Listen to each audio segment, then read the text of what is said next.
In Sunday's sermon, I talked about the peace of God, peace with God. But I want to touch on that. I want to expand on that a little bit today as we look at Romans 5, 1 through 4, one last time.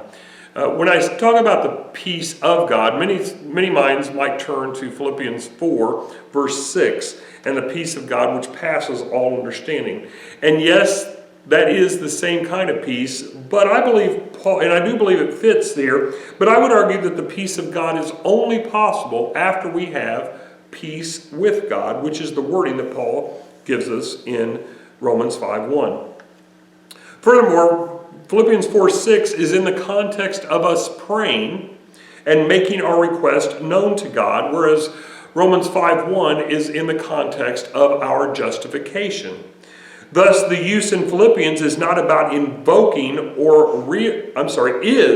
the use in Philippians is about invoking or realizing the peace that is offered but may not be embraced at any given moment because we have chosen not to embrace it.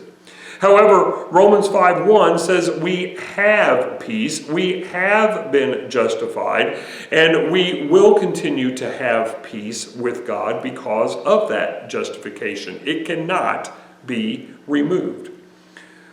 But the reality is we do not always sense that peace. And thus, a verse like Philippians 4:6 is appropriate.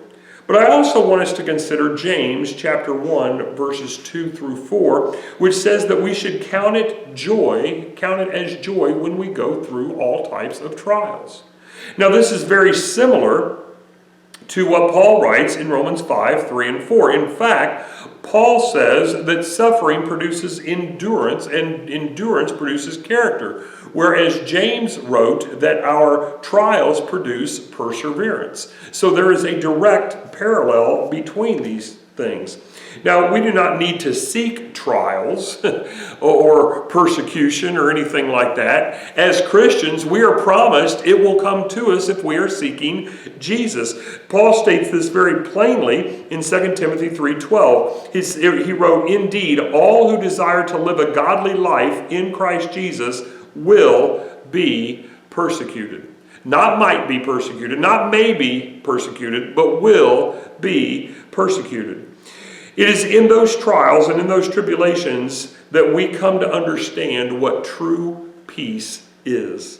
True peace is not an absence of conflict. It is being in a right relationship with God. And as we are going to see next week, that the idea of justification and reconciliation are completely harmonious, as we see in Romans 5:1, and then at the end of this short section in Romans 5:11. In fact, it is our suffering for Jesus, or on account of Jesus, that is a type of proof of our faith. Please don't misunderstand. I didn't say it is proof of our faith, but it is a type of proof of our faith. It allows us to identify with the suffering that Jesus did for us on the cross. But just as the cross was not the end for Jesus, neither is the suffering that we might endure in this life the end for us. And that is what leads us to hope. Hebrews 12:2 says that Jesus endured the cross for the joy set before him. Paul says in Romans 5, 3 through 4 that we endure, which produces character, which then produces hope. Thus, by combining these two thoughts, we can see a direct link between joy and hope. But both take a measure of endurance to get there. As for Jesus, Hebrews 12:2. As for Paul, Romans 5:3 through 4. But as I also mentioned a moment ago, James 1:2 through 4. So let us not overlook that Paul uses the word rejoice in Romans 5:2 when things seem good in our life, and in 5:3 when things seem bad. And Paul certainly knew plenty about adversity.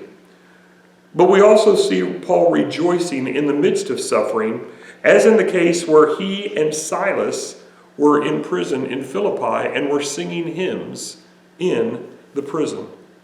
But even as we think about that, don't overlook the results, because due to their singing, people were saved. if we rejoice, people may be saved. The truth is that anyone can proclaim to have hope in the good times. But when we face challenges and share the hope that we have, people will notice. It is putting our faith into practice. It is the difference between being alive and truly living. As people of God, we are to truly live. We can have hope, and we must have hope because of the greatness of God.